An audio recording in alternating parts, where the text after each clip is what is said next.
Hey, architecture firm owners and emerging leaders. Get ready for unparalleled insight into the development of a world-class architecture firm and a worldwide organization driving the digital transformation of the design and construction industry. With Build Smart, the podcast that's changing how our profession operates. We share the incredible stories behind innovation in the building industry with my friend and co-host, Patrick McLeamy, FAIA, former CEO of the international architecture firm, HOK. You know, Yamasaki's office or firm lasted during his lifetime.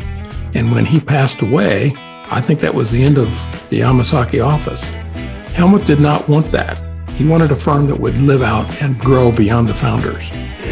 In Season 1, discover the untold stories behind HOK's meteoric rise, from 150 employees in St. Louis to a powerhouse with over 1,900 staff members and 27 offices worldwide. You know, they weren't as polite as the Kojima people. That was just boom. And anytime you have a creditor, whether it's Kojima or the bank, that wants their money, unless you can raise money someplace else, you are out of business. Bankrupt. And hold on tight for Season 2, where Patrick takes us on a new adventure as chairman of Building Smart International, shaping the future of digital transformation in the design, construction, and operation of built assets. Ian Howell, Ken Harold, and I, Ken was my technical representative from HOK. The three of us took a tour of Europe of 5 cities in 5 days. Very busy time. Simply follow the link in the show notes to subscribe to Build Smart now and uncover lessons that will transform you and your architecture firm.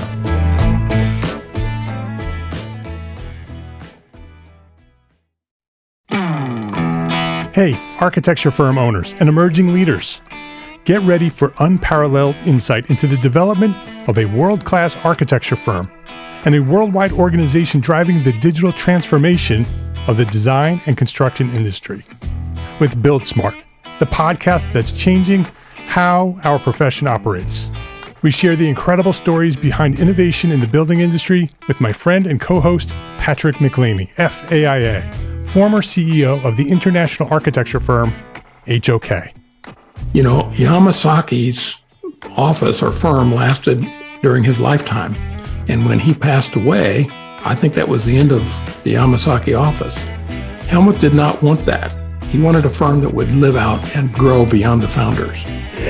In Season 1, discover the untold stories behind HOK's meteoric rise, from 150 employees in St. Louis to a powerhouse with over 1,900 staff members and 27 offices worldwide. You know, they weren't as polite as the Kojima people. That was just boom. And anytime you have a creditor, whether it's Kojima or the bank, that wants their money, unless you can raise money someplace else, you are out of business. Bankrupt.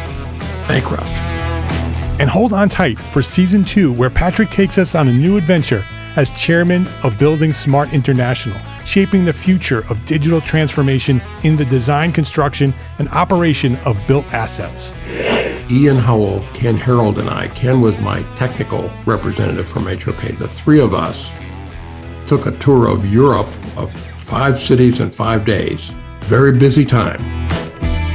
Simply follow the link in the show notes to subscribe to Build Smart now and uncover lessons that will transform you and your architecture firm.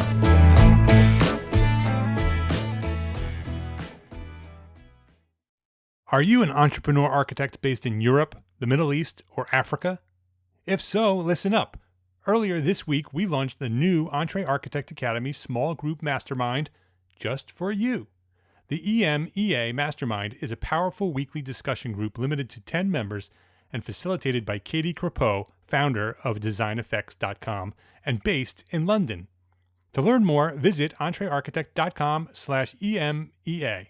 If you want to join, don't delay. Enrollment for this group will close when we reach our capacity of 10 members. So go now, EntreArchitect.com/EMEA.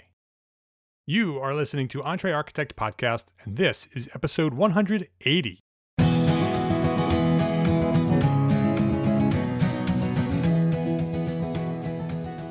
Welcome back to the EntreArchitect podcast. My name is Mark R. LePage, and this is the podcast dedicated to a successful life as a small firm architect. Whether you have plans to someday start your own firm, whether you're in the process of launching a startup, or you might be an experienced small firm architect just trying to make a difference, this podcast is for you.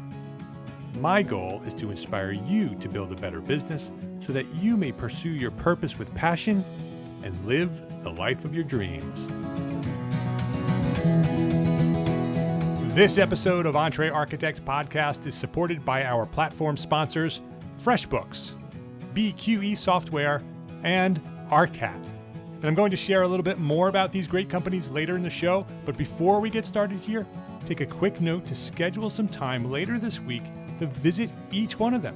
Go check them out and let them know that you appreciate them supporting us, the EntreArchitect community. Ric Abramson, welcome to EntreArchitect podcast. Thanks, Mark. It's a pleasure to be with you today. Yeah, it's great having you here. You were recently one of our expert speakers at EntreArchitect Academy, so thank you for doing that.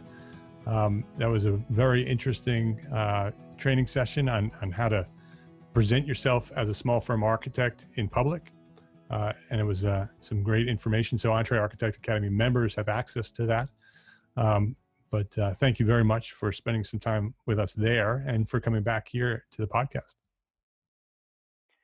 I'm looking forward to the conversation. Thank you. Let me introduce you a little bit to our listeners. In professional practice as a licensed practitioner for 28 years, Ric established his small firm, Workplace Studio Architecture, in 2003. He's taught for over 18 years on the faculty of SciArc and USC School of Architecture. He's been invited as a keynote speaker at the Big Ideas Alliance for Innovation and Structures for Inclusion national conferences, and has produced educational workshops and seminars at national AIA conventions in San Diego, Chicago, Atlanta, Philadelphia, and recently in Orlando with me. We actually were on stage together and presented, which is a lot of fun. He's also a small firm advocate. Ric has spearheaded new California legislation signed into law by Governor Brown that protects the architect's creative work. So he's an advocate for us small firms and architecture at large. So and thank you for your service there as well, Ric. My pleasure. It's always important to be thinking how we can make things better as small firm architects. We need to work together. I agree. So let's get into your story a little bit. Let's talk about your origin story. Go back to where you discovered architecture and what inspired you to become an architect, whenever that was. It might have been a long time ago when you were a child, or it may have been more recently. Go back to that point where you discovered it and where you were inspired to become an architect, and share your journey, your origin story from that point to where you find yourself today. Sure. Well, I guess my origin story would be more of an organic process that wasn't so much an epiphany where I woke up one day and thought, gee, I want to be an architect.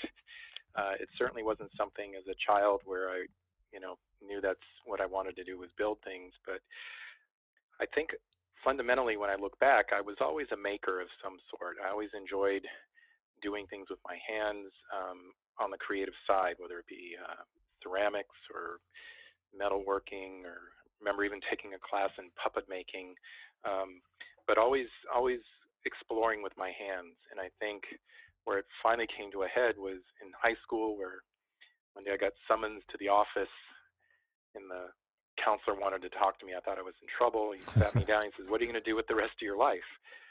And I wasn't ready for that question. But, I said, "Well, I'm not sure." And he said, "Well, what kind of classes you were taking?" And at the time, I think I was taking trigonometry and advertising design, and just finished a ceramics class. And he's like, math and art. He goes, "Why don't you be an architect?" Well, I'll think about it. Next thing I knew, I'd applied to university, a couple of programs in the School of Architecture, and honestly really didn't know a lot about what I was doing, and that was long before the internet was around. in the days when you actually had to go to the library and look in the catalogs from the universities, to see if they even had a program.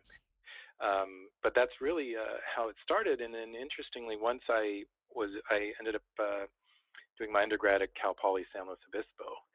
And I would say that as each year progressed in the program, I became more and more passionate, knowing this really was what I wanted to do all along.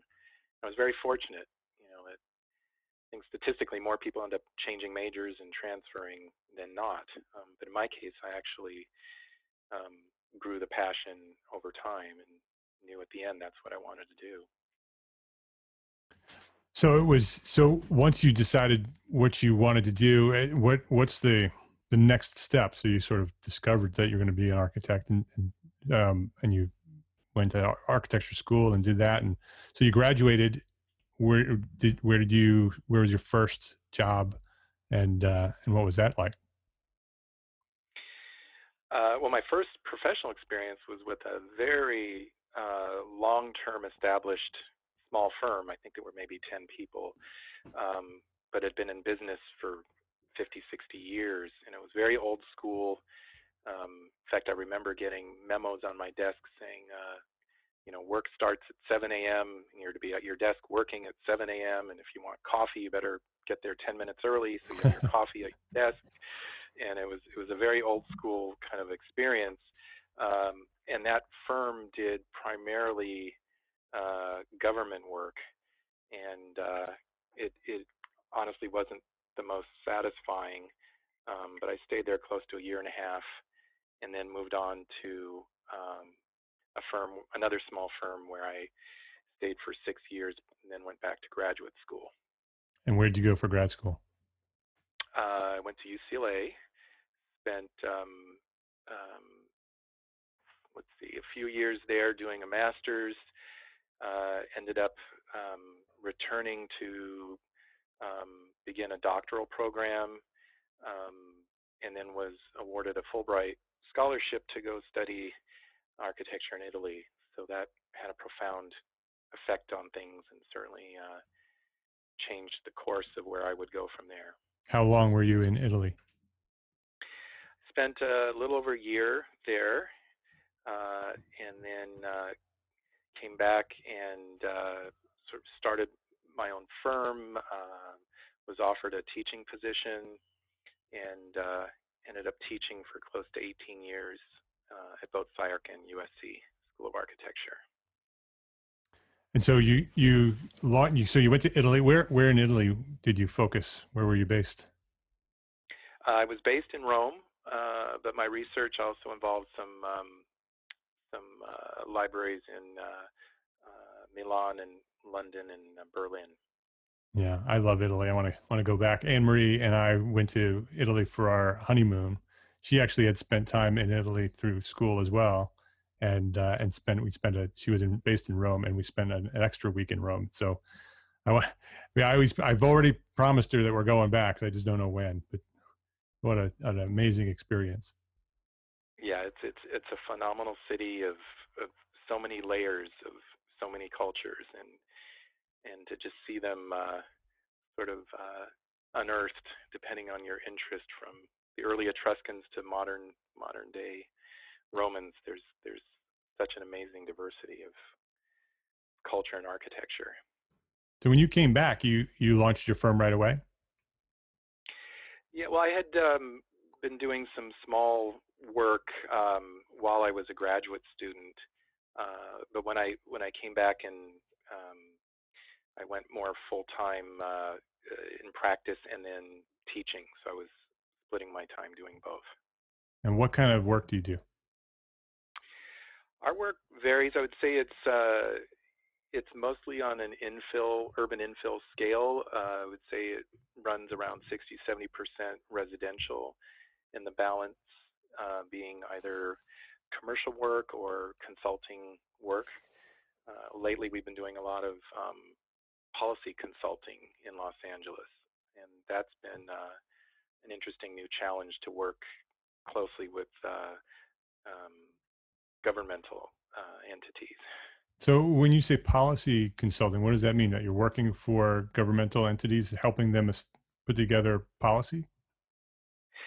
Yeah, well, specifically, Los Angeles, like many growing urban areas, has a huge housing need, and they're looking for ways to be more innovative about integrating density and sustainable practices. And a lot of our work has been about more compact residential subdivisions, how we're able to house more people in closer proximity without giving up home ownership, which is still an aspiration for many.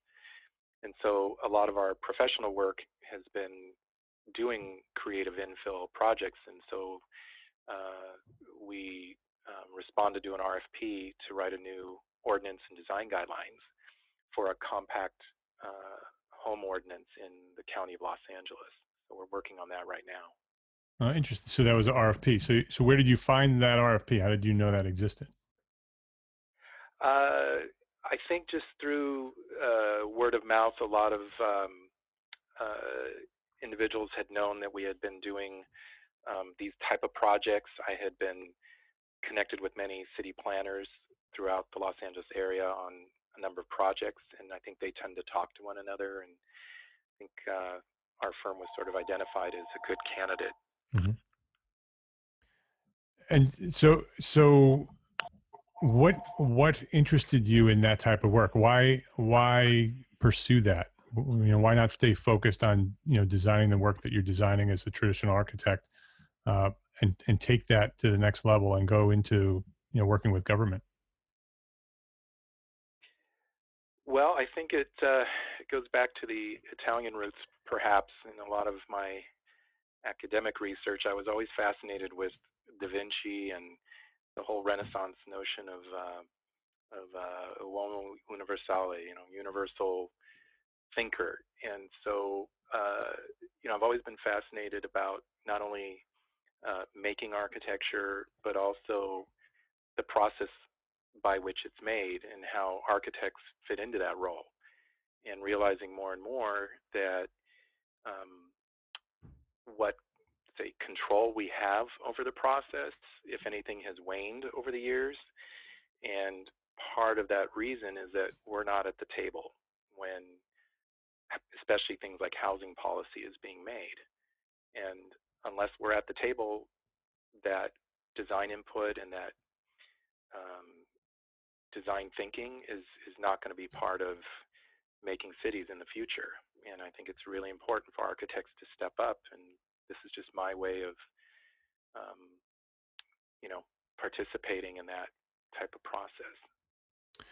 The value of architects and architecture is something that the community here at EntreArchitect talk about all the time. It's something that people are frustrated with. People want to have more respect in the profession, as small firms inside the profession, and then also architects in general in the world at large. Getting involved, obviously, through policy and having a seat at the table is one way of showing that value to it, forming the policy, creating the policy, and informing the people that are making that policy from an architect's point of view. If that policy is being made without an architect at the table, then there's a good chance that it's not going to be the right policy for architects. So sitting at, having a seat at that table is so important. So I appreciate you doing that and sort of bringing that to the podcast here today. Is there, if somebody wanted to get more involved like that, to get more involved in policy, and they may not, have an RFP come across their desk, do you have any suggestions on what listeners here could do to get more involved, to sort of help sculpt the future of architecture? Well, there's so many ways, I think, to get involved. Already many architects serve locally on boards, commissions, design review panels, what have you, and I think it's great that architects serve in that capacity. I think that's really important. I know that the AIA has a Center for Civic Leadership, and stemming from that, a citizen architect initiative, and they've been looking for I think those who want to get more involved to help mentor and find places for those who really want to make a difference in their community. I found personally that, especially in smaller communities, that going directly to the electeds, the politicians, getting to know them, having coffee with your council member is the most rewarding way to get involved in your community and starting to understand at a deeper level how the policy is made. In my experience, many electeds are not experienced in land use, and the good ones really want to learn. They want to better understand how the city that they're governing actually works from a land use standpoint. And right now, the majority of the input comes through planning or community development lenses or private developers. And those are the ones that traditionally have the ears of the local elected officials. And I've found remarkable interest amongst at least my elected leaders in sitting down and hearing about, how cities can better be made, how design matters, how the environment integrates into design, and they're very, very interested in that conversation and very open to meeting with their constituents who can, especially if there's no specific project and you're seen as a neutral yet caring individual about the community. So I think just as simple as coffee with your elected, you'd be surprised how much influence you can start to have. Yeah, it's interesting that having so many conversations on this podcast about so many different topics. It's fascinating to me that so often the answer is relationships, is to go out there and talk with somebody, and build a relationship for no other reason to make that connection, so they know that you're available and that what their foundation is and where they're coming from. And so that's great advice. I mean, essentially, you're saying become a valued resource, right? To that Absolutely, that policymaker. Yeah. I mean, the term that I know the AIA loves to use is the trusted advisor. Yeah. And I always wondered, what does that mean? What is the trusted advisor? But in many respects, small firm architects especially have an expertise because we have to do it all. We don't have departments in our firms that do the permitting and departments that do the research and the entitlement work. And the small firm architect has to know the process from A to Z. And because of that, we have a really unique value understanding both the opportunities and the challenges, and to be able to communicate how to make things better is the best way to become a trusted advisor, because you're coming from experience and from knowledge. And I think you hit it on the head when you said that relationships are still, matter. I think we tend to get really caught up in the marketing through the internet and the websites and the blogs and post this and post that, and I think that's all valuable in and of itself. But the day-to-day knowing the leaders in your community, the advocates in your community, the business entities, the Chamber of Commerce, it's amazing the number of relationships that I've been able to build, and my practice has thrived, I think, because of those direct relationships, not because of the marketing that I've done. Yeah, and it's free, other than a cup of coffee and some time, right? Right. And so you're not building a new website, you're not doing any sort of marketing, you're just going out there and meeting people. I mean, one strategy would be to just go do a search for the leaders in your community, whether they're council people or they're the mayor or they're building inspectors, anybody who has some sort of authority and has some sort of influence in the way our built environment is created. make a list of all those people, and then make a goal to meet with them meet with one person once a month, if that's, at a minimum. Just, set up a meeting, make a list, and then set up a meeting to have a cup of coffee with one of those leaders every month. And then you start building this network of people who know you're available for consulting. It could be just a quick question that they have to clarify something, or maybe it's a new project that comes along, or it's an RFP to help them guide the future of the codes and policy in your district. And how easy is that? Create a list and have coffee once a month with an influential person. Absolutely. And I think another iteration of that is you get together with a couple of your colleagues who are also respected in your area. And you almost, I know I've sort of participated what I call a kitchen cabinet with an incoming mayor. At one point, the mayor had said, I'd really love to have a group of people that could advise me on especially land use matters. And so he formed, a group of individuals in a kitchen cabinet form. And I think if you don't feel comfortable as an individual, as a collective, you can still have a profound influence in your community as a small firm architect. Yeah, that's some great advice. What are some other ways that we can promote the value of architecture and architects? Well, let's think big for a second. Yeah. And how the value of what we do is currently how that value is currently put together.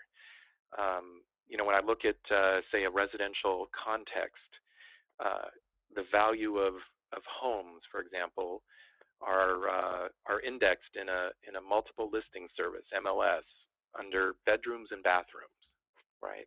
Yeah. And all of a sudden, comps are generated for sales prices in a complete artificial way, which just still makes me scratch my head. It has no room really for any sort of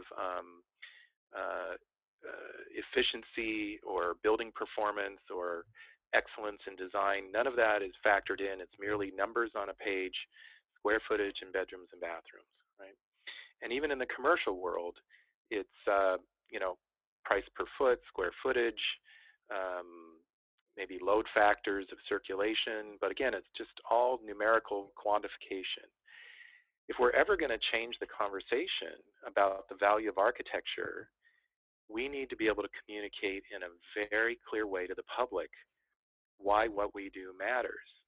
And towards that end, I've been working at the National Strategic Council level of the AIA to explore a means by which the AIA would create a value index for new construction that would start to communicate to the public some of the things that we do as architects that perhaps others do not do because they don't have the training we do.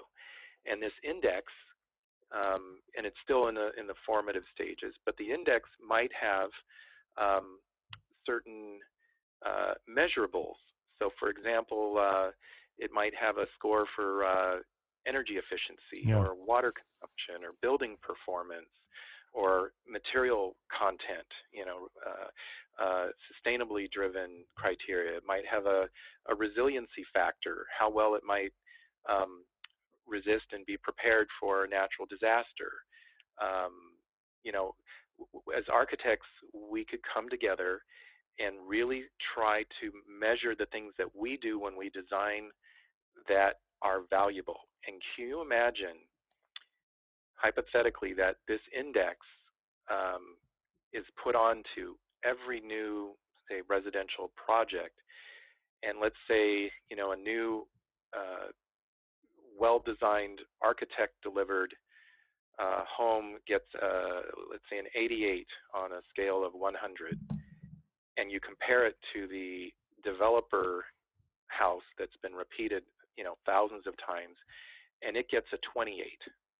And now the public starts to say, well, wait a minute, why does this one get 88 and that one only 28? And they start to say, well, wait a minute, this is going to resist natural forces. It's going to lower my energy bills. It's conserving water. It's, it's got it's got things that are valuable not only to me, but to the environment.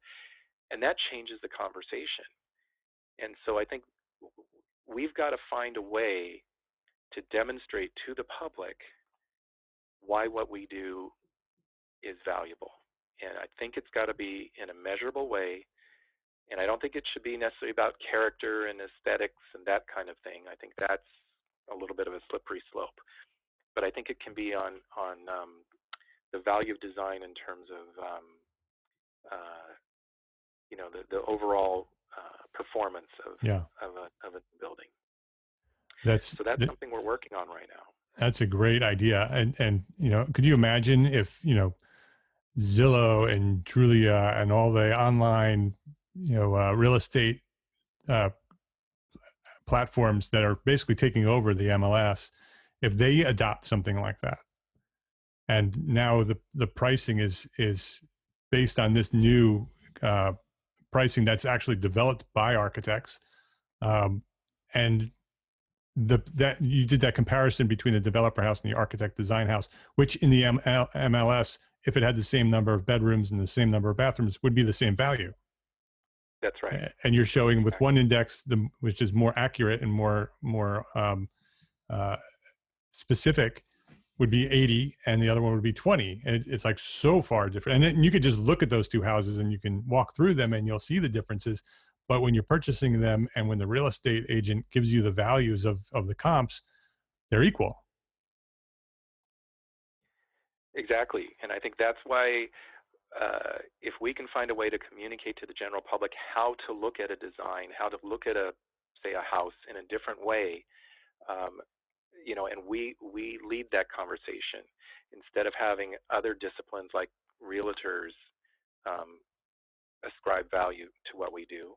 I think that's ultimately where we have to go, because I've been at this for 30 plus years, and I've been hearing for 30 plus years, well, we just have to communicate better what we do, you know.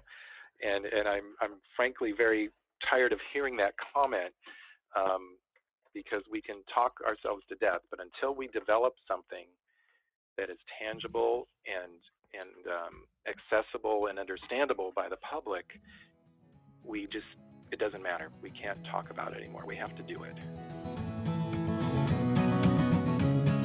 Let's take a quick break to say thank you to our platform sponsors here at EntreArchitect: FreshBooks, BQE Software, and ARCAT. 192 hours. That works out to about 2 business days every month.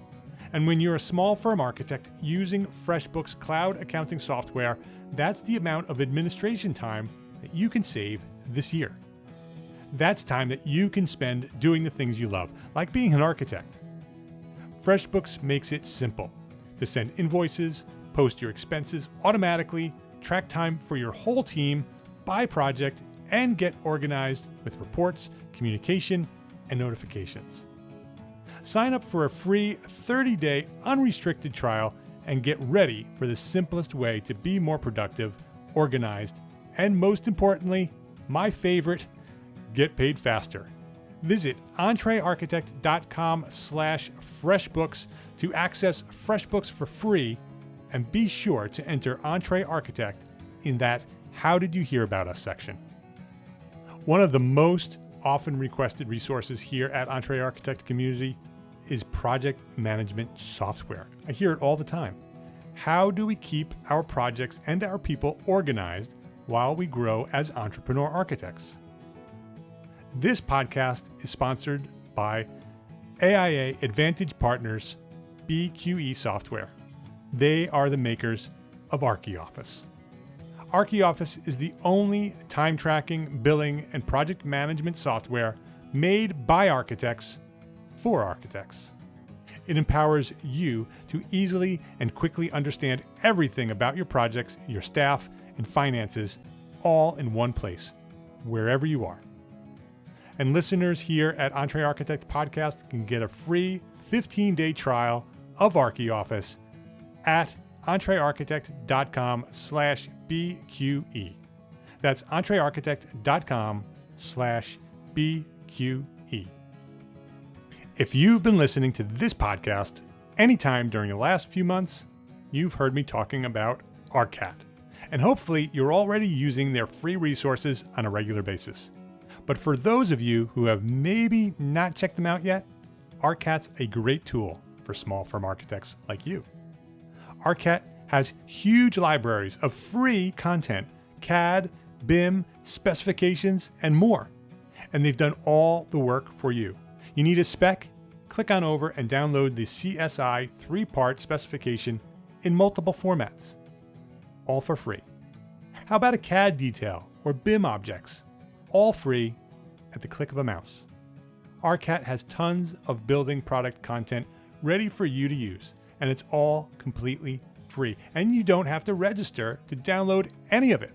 And they've recently launched something new that I want you to go check out. It's called Charrette. Create a project, assign tasks, share and collaborate with colleagues and clients in real time. Pull content from the ARCAT database, all that free stuff I'm talking about, you can pull it there and throw it into Charrette. Anywhere on the web, found something out on the web, pull it in, put it into Charrette. It all keeps it organized in one place, and you can collaborate with your clients and your colleagues. And this is free too. So visit them at EntreArchitect.com/ARCAT, that's ARCAT, EntreArchitect.com/ARCAT, and click on the Charrette icon right there on the homepage to learn more.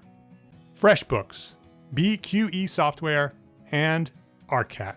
Please visit our platform sponsors today and thank them for supporting you, the EntreArchitect community. Are there so potentially listeners could go, they can volunteer at the AIA national level, they can volunteer or start something locally in their own AIA chapters. Is there anything else that if they weren't going to get involved with the AIA, is there anything else that they could do to sort of do something similar or show some value other than educating the world on the value of architects? You have to demonstrate that, is what you're saying. So how do we demonstrate that at a more local level? Well, I think the key for this idea to work is it has to be flexible, it has to be scalable to local conditions. I think one of the frustrations that many have with LEED and some of the green building programs is that it's sort of a one-size-fits-all, and then they do try to allow for some localization. But in Southern California, where I'm based, we have a huge water issue. So water conservation and water efficiency is primary. But in the Great Lakes region, that may not be an issue, right? And so when we talk about the value of design, the parameters and the criteria and the most important factors would need to change a little bit. So I think where we would love to get this idea going is to get some local leaders to kind of help define what are those key measurables in their local area to communicate the value to the public. Is there a place where somebody in the Great Lakes region could reach out to you and or to the AIA or to the committee? How do they do that? How do they take that next step? Well, we have a structure in place where there's a working group. I happen to be the co-convener of this particular working group, so I would encourage anybody who's interested in this idea to just contact me. Okay. And we would love to build a national network of local architects who feel passionate about making this happen and really creating a value proposition in their town or city. And that sounds like what you're asking for is just somebody's ideas and opinions. It's not like this huge time commitment where they would have to spend a bunch of time. Is that right? Right. I don't think it'd be a huge time commitment. It would be really looking at how to localize the measurables. What's most important in design in their community, where the architect would bring the value and defining it. That's a great idea. I mean, the big idea is a great idea too, but then getting this national network of local architects, so we have, data and information and opinions and ideas coming from every corner of the nation. Such a great idea. Well, I think it's something that has potential, and if this can come to fruition, I think it would change the conversation of architects in society and our value. I really think it has that potential. You said it's very early in the formation of it. How early is it? Is it just basically conceptual at this point? Yeah, well, I think we're maybe a year into the ideation process. We're looking at the types of measurables that we could start looking at, how to create an index and partner with other entities, because I think it's going to take perhaps key alliances and relationships. As an example, in Southern California, we have a entity called the Arid Institute, and they're studying water usage in the Southern California region. And so when we look at measurables for water consumption, they're going to be a terrific partner and a strategic partner in this index. So once this happens, and do you have a timeline? When do you think this might actually? What's the goal on how to get it done? I think we're looking to present the idea to the board in the latter part of this year, and then see if there's enough interest and momentum and support to develop it. And then I would imagine it would take another year or so to actually develop something that could be launched, in a meaningful way. Yeah, because then once you develop it and it's actually happening, there's a whole nother layer of distributing it and getting it adopted by the people and the organizations that have the influence on the people who are looking for it.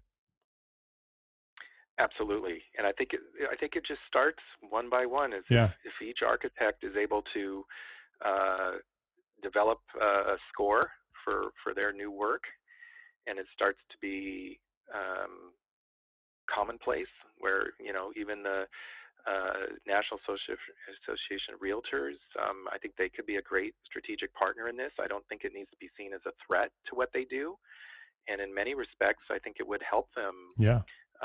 To have more content when they're trying to sell a home, as to why there's certain things that you don't always look for there.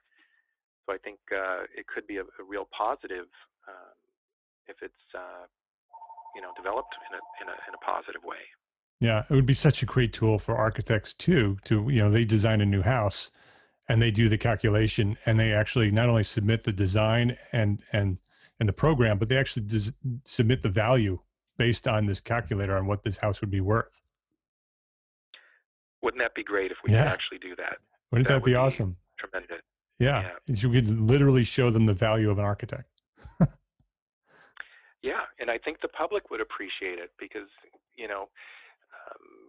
virtually everybody you run into, initially appreciates architecture, and they really want to engage at a little bit deeper level, because they don't quite know why they like certain things, and to help them understand, volume and light and ventilation and materials and other things, it just gives them a way to connect with the work a little bit more deeply. Yeah. Well, we need to get this thing done. So anything that we can do at the EntreArchitect community, let me know. We'll definitely help you promote it. We'll definitely get some people on your committee from a national point of view. What's your email address? So if anybody's interested, and I hope there are lots of people listening who want to reach out to you and establish this national network so this thing can actually happen, what's the best way for them to connect with you? It's info, I-N-F-O, at workplays.com. So it's the word work and the word play, P-L-A-Y, and the letter S as in Sam.com.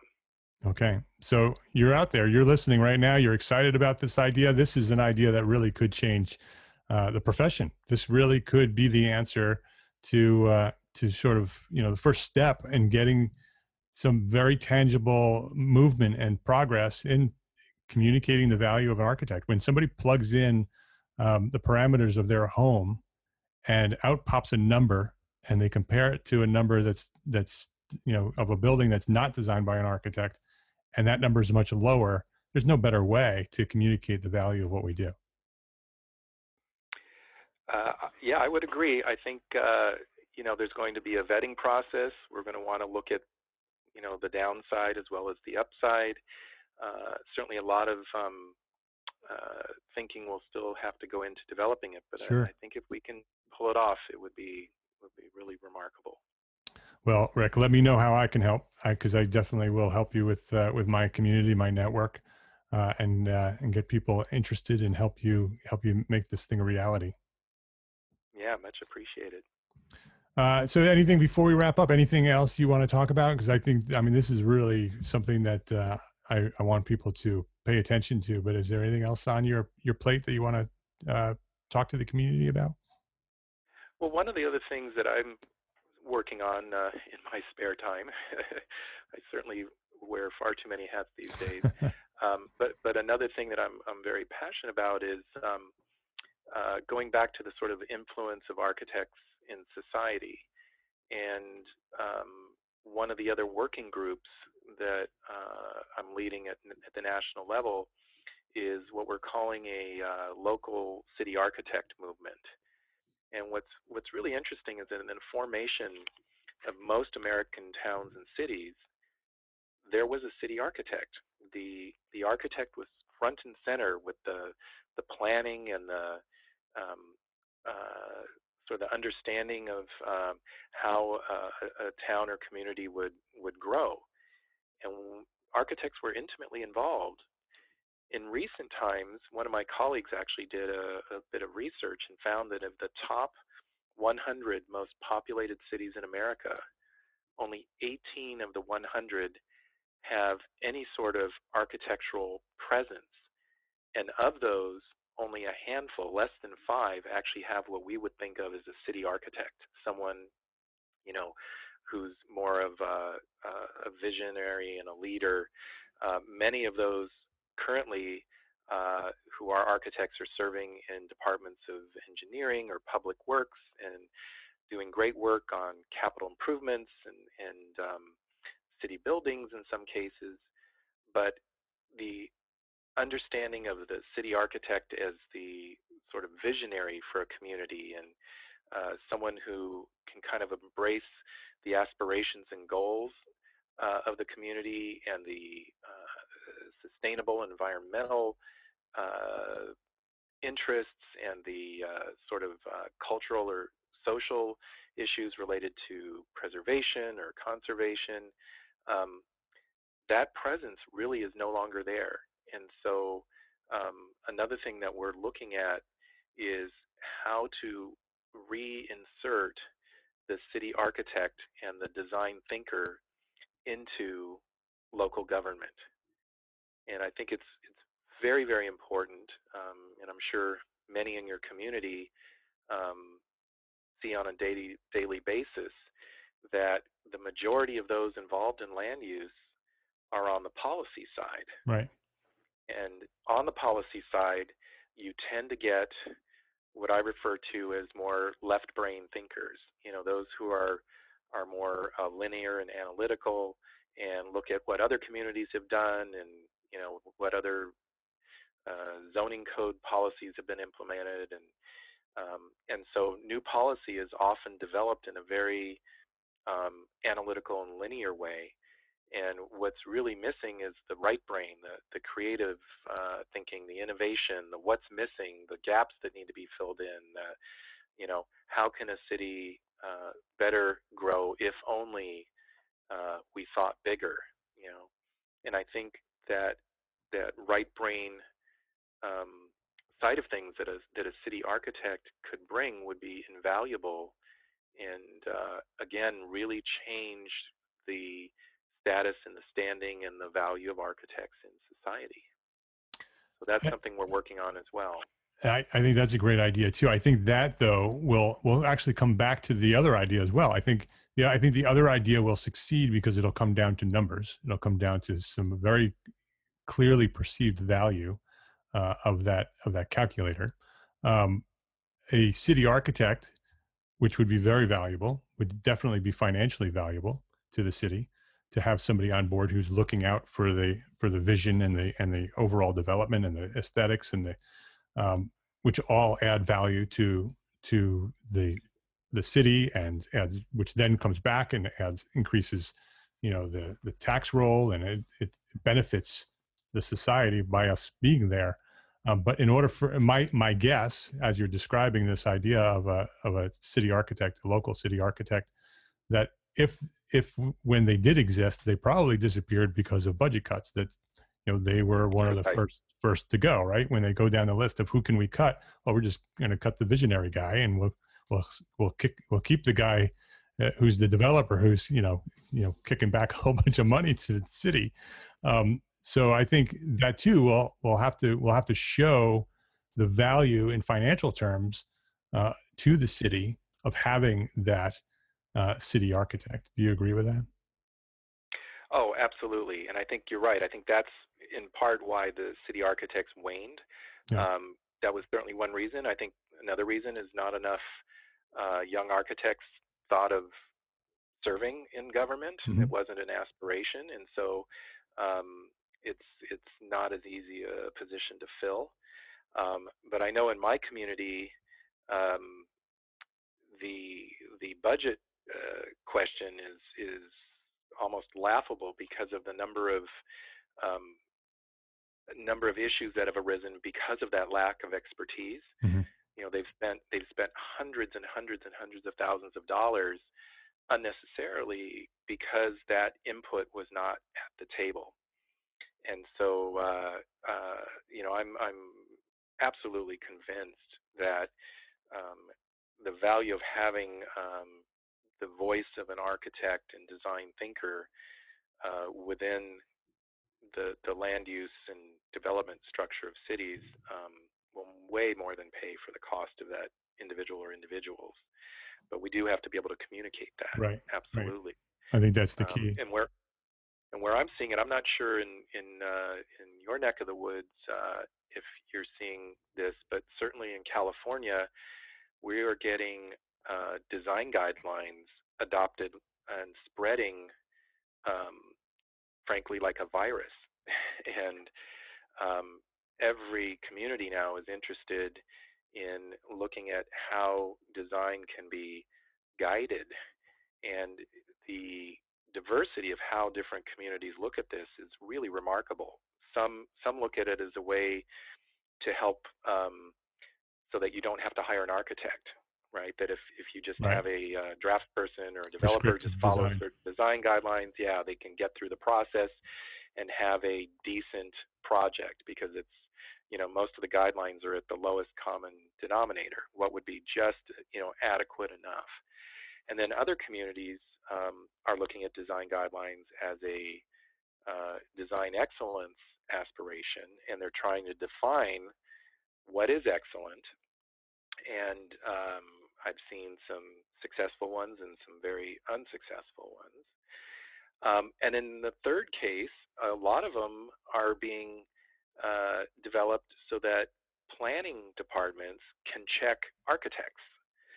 And so the guidelines are set up so that checklists can be developed, and that would enable those who are not designers to check designers. and it's becoming a real challenge, and we're having some real struggles in Southern California where we're sitting across the table with someone who has never designed a building, and they're telling us how we have to do things. And they may not know the energy codes or the disability codes or the green building codes, and they come at it purely from a aesthetic standpoint, and it's creating a lot of conflicts. And I don't know if you're seeing that in New York as much, but certainly it's happening in California. Yeah, it's happening all throughout the nation. Not so much here in my specific region. But I hear it happening everywhere, and good and bad, because some design guidelines are great, and some are horrible. When you sort of take the architectural review board, which every town in my region has an architectural review board, mostly, uh, you know, the seats on that board are non-architects, and every design we present has to be presented to this, non-designed educated board. Infuriates me every time I do it, which is why I tend to not do it, because it's hard for me to bite my tongue. And so Anne Marie does them, and she's very good at them. But it's sort of, I don't want to get off track on that, but the idea of the guidelines, if they're coming, and they are coming, and we can position the city architect as the leader of those guidelines. That if we, in the idea of the city architect, is the idea of this idea of guidelines that's already has momentum, that we sort of adopt that idea, we create our own basic format, our own basic structure for design guidelines that includes being led by a city architect that sort of administrates the guidelines. That might be a way for both the city architect to be established in cities and sort of have influence on the way design guidelines are created. Precisely. That's really the intent, that if a community cares enough about design and the environment and sustainable growth patterns and all these things that are quite valuable, then it really should be led by those who are not only versed in it, but legally responsible for it. And I think the city architect concept is precisely the way to go, that design guidelines, if well written and more performance-based and outcome-based, it's not so much telling an architect, your balcony has to be this size, or your guardrail has to have a certain permeability, or what have you. But if it can talk about more performance-based aspirations, and then be reviewed by someone who understands that, and you have architect speaking to architect, or architect speaking to non-architect at least, I think the quality of the design in communities will be elevated much better. And working in conjunction, say, with planners on the larger scale policy side of the goals of the community, but on the design side, it really should be led by architects. Yeah, and if we're also creating the template, basically the structure for the guidelines, then we control how they're formatted. We can control, or at least suggest, that architects are involved in every project. That that design guidelines aren't necessarily intended to be prescriptive design solutions for architecture. That they're just a way to establish some continuity, or some, whatever your goal is in the guideline process. But we can actually highly suggest or require that every project have an architect on board. That so architects are speaking with an architect, and so the value of the guidelines is actually contingent on the fact that it's being managed by an architect. Agreed. And I think the only way for it to work, though, would be to get enough really good quality individuals who would want to serve, on the municipal side, because if as an architectural community we don't have enough people that are willing to do that, then it wouldn't work anyway. Yeah, well, I think there is. I mean, another thing I've learned, in this community of architects that we have, that there are so many different ways to practice architecture and to be an architect, that just because we're architects doesn't mean that we have to be sitting behind a drafting board or a computer screen designing buildings. That many of us in the profession have the strengths of being a leader, and that position would be perfect for them, and they can still influence architecture. They can still be part of the profession, and be a significant part of our profession by being on the other side of the table. Yeah. Well, it's I think something that, again, going back earlier to your questions about value, I think at the local level, to start advocating with the local electeds to consider, forming some sort of structure within their governance model that would include an architect in some way. And in larger communities, you could even have an office of the city architect.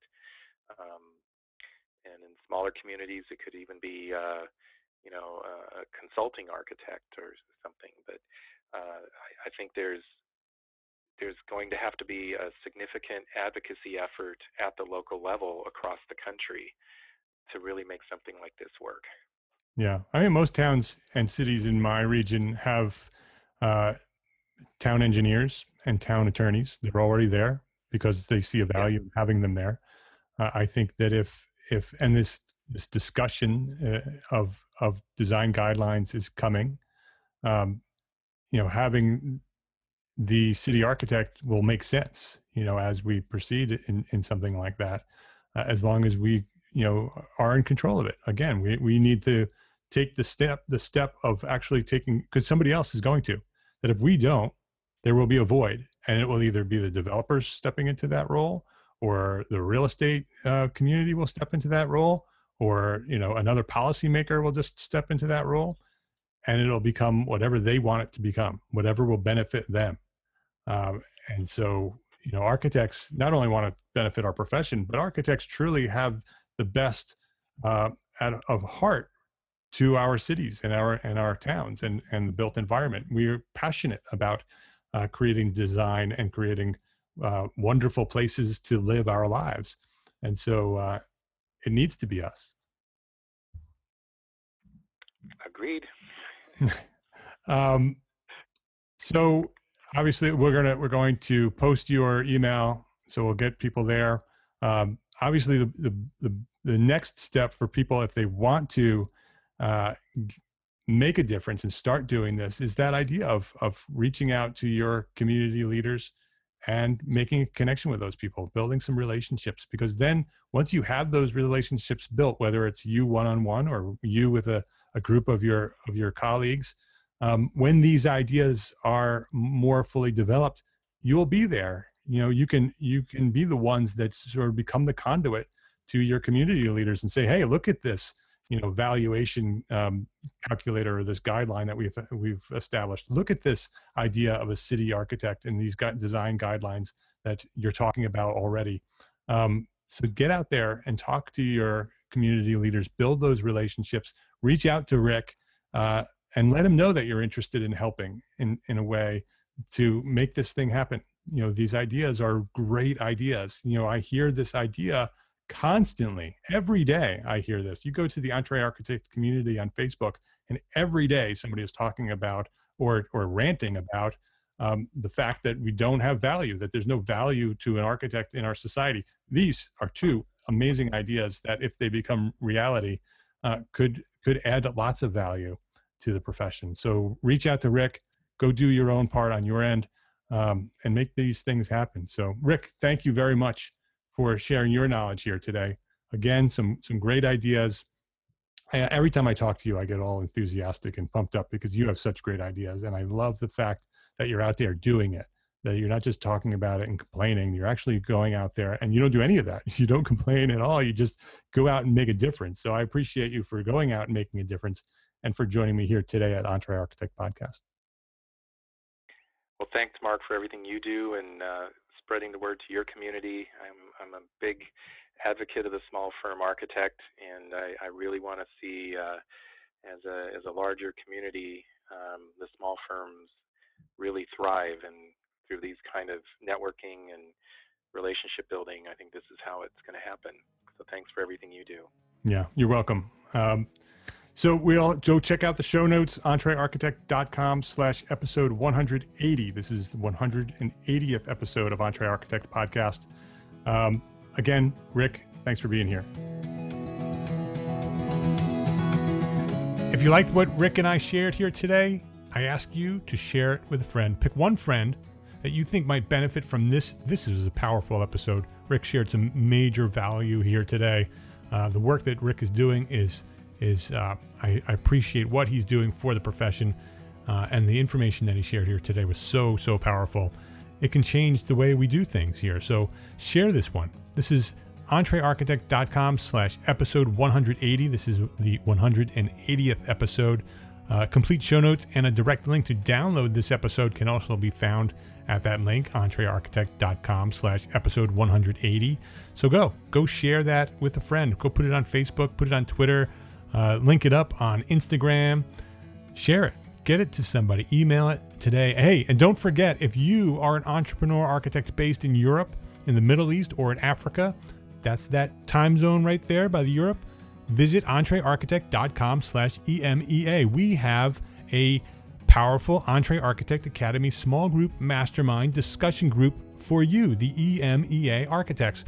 We are international, baby. EntreArchitect.com/EMEA for more information. Go now, sign up. Seats are super limited. There's only 10 members in this group. Every EntreArchitect mastermind is limited to 10 members plus a facilitator.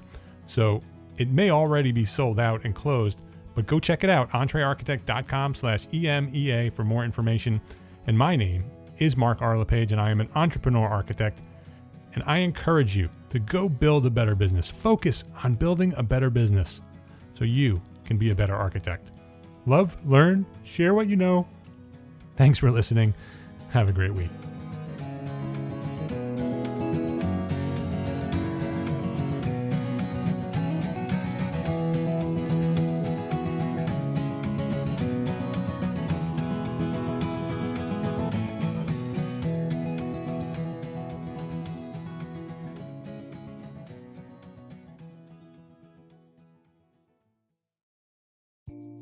Imagine earning continuing education credits while doing exactly what you're doing right now. Well, you can. Gable Media has revolutionized the way you earn your continuing education credits with a groundbreaking approach. Forget running around town and scouring the internet for credit-worthy courses. Fulfill your CE requirements effortlessly by listening to engaging podcasts just like the one you're listening to now. Our podcasts are designed to educate, entertain, and inspire, all in a user-friendly environment. But wait, there's more. Architects, Gable Media is also approved as an AIA continuing education services provider. Upon completion, we handle everything, from reporting your hours directly to the AIA to storing your certificates in your personal Gable Media profile for your self-reporting needs. So follow the link in the show notes and start earning your credits in the most innovative and entertaining way possible with Gable Media. Attention architects and creative minds. Get ready to supercharge your brand with Build Your Brand, the podcast that's unlocking the secrets of branding success for creatives. Hey there, it's Mark R. LePage, founder of EntreArchitect, and I'm inviting you to join my friend, architect marketing expert Jeff Eccles at Build Your Brand podcast, where he explores the captivating stories of the world's top brands and transforms their lessons into powerful moves for small firm architects and creatives like you. In Season 1, Jeff shares the thrilling tale of Southwest Airlines, where he dissects their journey to the summit and distills it into strategies tailor-made for you. It's important to keep in mind that companies like Southwest compete in the real world, just like you, and face real-world challenges, just like you. You might be surprised at how similar those challenges are to the struggles that you grapple with on a day-to-day basis. Don't miss out on your blueprint for success. Subscribe, tune in, and let's build your brand together. You may have noticed that the very best brands in the world are also known for having somewhat unique corporate cultures. That's often the glue that holds everything together when they encounter those rough spots. We don't do it because it inconveniences the passengers to whom we are primarily dedicated, the short haul, frequent flyer. Follow the link in the show notes to subscribe to Build Your Brand today. Remember, no matter the size, the journey's the same. Your brand's journey to the top starts here.